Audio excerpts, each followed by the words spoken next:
Moi, j'aime souvent dire que, en fait, il y a des personnes qui sont honnêtes parce qu'ils n'ont pas la possibilité d'être malhonnêtes. Non, vous riez, moi je suis très sérieux. Il y a des personnes qui sont intègres parce qu'ils n'ont pas les moyens. Tente de lui donner même seulement 100 000, tu vas voir ce qui va se passer. Ça veut dire qu'en fait, c'est parce qu'il est pauvre qu'il est humble. Donc il est pauvre, il est humble parce qu'il est pauvre. Mais du moment où il aura l'argent, ça révèle sa vraie nature. Ma mère me dit souvent que... Maintenant, l'argent que vous voyez détient ce qu'on appelle une sorte de pouvoir. Que vous le vouliez ou pas, l'argent détient un pouvoir. Dans la Bible, il y a une partie où on dit que la sagesse du pauvre est méprisée. Donc, vous n'avez pas compris ce que j'ai dit. J'ai dit, la sagesse du pauvre est méprisée. Ça veut dire que tu peux être quelqu'un qui a des connaissances, tu viens, tu parles, mais comme tu es pauvre, on ne t'écoute pas. Donc la personne qui aujourd'hui n'a pas encore inculpé et incarné en lui que l'argent c'est quelque chose d'important, il ne va pas évoluer. L'argent, que vous le vouliez ou pas, détient un pouvoir qui a la capacité de faire en sorte qu'on vous écoute, qu'on écoute ce qu'on dit, ce que vous dites, qu'on applaudisse même quand vous toussez. Oui, j'ai vu une vidéo d'un arabe, il vient au micro, il dit... toute la salle se lève et applaudit. Vous allez vous fâcher, vous allez dire que non, c'est pas normal, il a l'argent. C'est comme ça. Toute personne qui détient l'argent détient un pouvoir que lui-même parfois... Maintenant après, quand le pouvoir arrive, vous devez avoir la capacité de le contrôler. Non, pas conserver. Contrôler, conserver c'est rien. Contrôler ce pouvoir-là. C'est pour cette raison que vous allez voir des personnes... Aujourd'hui, par exemple, c'était avant qu'on ne comprenait pas ça. Tous les artistes aujourd'hui, parfois, ont ce qu'on appelle des coachs spirituels. Des coachs en psychologie. Parce que du jour au lendemain, on te dit que quelqu'un est quitté de 0 à 500 millions de dollars dans son compte. Il y a des gens, par exemple, qui sont tentés de leur donner même 100 millions maintenant. Il va se déshabiller, marcher nu. Oui, il va se déshabiller, marcher. Parce que ça peut rendre fou. Moi, je vois souvent les gens... Vous savez, il y a aussi un problème qui se passe de plus en plus en ligne. Et moi, je vois ça, bon, je me dis, ok. Les gens banalisent trop les chiffres. Oui, les gens banalisent trop les chiffres. Tu vois, quelqu'un dit que tu vas avoir combien? Je vais avoir 300 milliards. 300, vous connaissez ce qu'on appelle 300 milliards de francs CFA. Ce type d'argent doit être contrôlé pour quel... Ce type d'argent doit être pour des personnes qui sont prêtes sur le plan psychologique, spirituel et même émotionnel. Oui.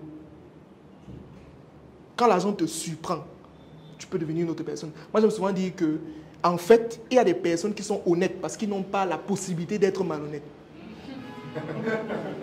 Non, vous riez, moi je suis très sérieux. Il y a des personnes qui sont intègres parce qu'ils n'ont pas les moyens. Tente de lui donner même seulement 100 000, tu vas voir ce qui va se passer. Ça veut dire qu'en fait, c'est parce qu'il est pauvre qu'il est humble. Donc il est pauvre, il est humble parce qu'il est pauvre. Mais du moment où il aura l'argent, ça révèle sa vraie nature. Ma mère me dit souvent que ce n'est pas maintenant que tu vas voir qui est avec toi. Non. On dit souvent, moi j'entends souvent les gens dire que, en fait, non, c'est quand tu n'as pas l'argent que tu vois les vraies personnes. Non, c'est quand tu as.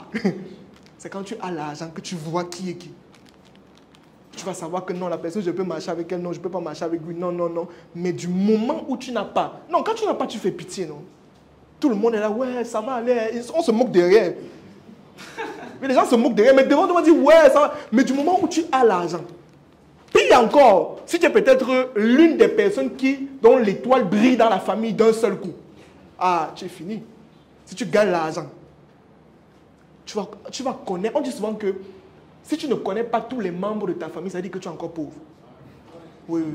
Tu vas avoir un oncle qui va t'appeler, il va dire, non, je t'avais porté quand tu étais petit. Tu vas dire que, mais attends, est-ce que je te voyais quand j'étais petit? J'étais petit, je ne te voyais pas. Donc comment tu peux dire que je te voyais tout? Tout simplement parce que, en ce moment, et il y a une petite anecdote, c'est mon grand frère qui m'expliquait ça dernièrement, il me disait, il y a une anecdote de Maître Gims. Il dit que quand il a gagné, vous connaissez Gims, c'est pas l'artiste, le grand artiste congolais et tout, il disait que la première fois quand il a eu 1 million d'euros dans son compte qu'il avait gagné dans la musique et tout, en fait, son téléphone sonnait toutes les minutes. Les gens de la famille l'appelaient vraiment félicitations, un cousin éloigné. Donc, tu vois le cousin que c'est l'enfant de je ne sais pas quoi qui l'appelle que gars, vraiment, vraiment, j'ai vu ton succès, bravo, machin, truc. Mais vraiment, tu sais que c'est difficile au pays.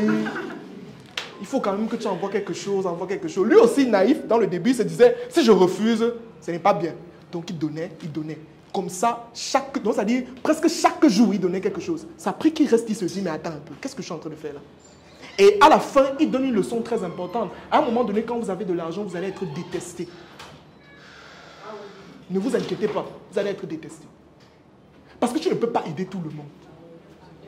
Il y a des personnes que ce n'est pas l'argent que tu vas leur donner qui va les changer. Ne vous inquiétez pas.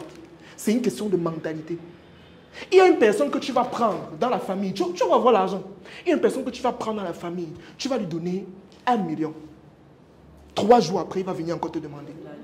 Mais il y a une autre personne à qui tu vas donner 1 million. Il va te construire quelque chose jusqu'à venir même te remettre encore l'argent. Maintenant, comment est-ce qu'on différencie les deux? Ça avec le temps. Tu ne peux pas voir comme ça directement et connaître. Non. Donc, l'argent détient un pouvoir, mais chacun doit pouvoir comprendre que ce pouvoir-là, je dois apprendre à le gérer. Et que vous le vouliez ou pas, on dit toujours que celui qui ne fait rien n'a rien. Celui qui n'a rien n'est personne. Vous avez dit que pour être quelqu'un, tu dois avoir quelque chose. Pour avoir quelque chose, il faut que tu fasses quelque chose. C'est pour ça que dans l'argent, dans les lois de l'argent, il y a ce qu'on appelle la loi de l'échange. Qu'est-ce que tu donnes? Tu ne peux pas vouloir l'argent chaque jour, mais tu ne fais rien, tu dors. Non, pas possible. On donne quelque chose pour avoir quelque chose. L'univers n'a jamais fonctionné autrement. Si tu souhaites avoir plus d'argent, qu'est-ce que tu fais? Qu'est-ce que tu donnes? Tu travailles comment? À quelle fréquence? Avec qui? Quand? Comment et pourquoi? Vous voyez maintenant que gagner l'argent n'est pas facile, n'est-ce pas? Parce que du moment où tu n'arrives pas à te poser ce type de questions, tu ne vas pas arriver. D'accord? Donc, chaque personne devrait commencer à inculper, à incarner en lui le fait que l'argent est quelque chose d'indispensable. Si je ne me trompe pas, peut-être dans la Bible, il y a un endroit où on dit que l'argent répond à tout. L'argent répond à tout. Tu sors maintenant là pour rentrer, il te faut l'argent pour rentrer. Tu veux t'habiller, il te faut l'argent. Tu veux te soigner, il te faut l'argent. Donc quand quelqu'un vient se placer et dit que l'argent n'est pas bien, moi je reste, je le regarde, bon, tu parles de combien? Tu parles de combien exactement? L'argent ne fait pas le bonheur. Tu parles de combien? 1000 francs, 2000? Parce que je ne suis pas sûr que si toi là, maintenant comme tu es là, on te donne 10 millions, tu ne seras pas content. Mais si on te donne cet argent et que tu n'arrives pas à le gérer, retour à la case départ. Ça, c'est ce qu'il y a lieu de comprendre par rapport à l'argent.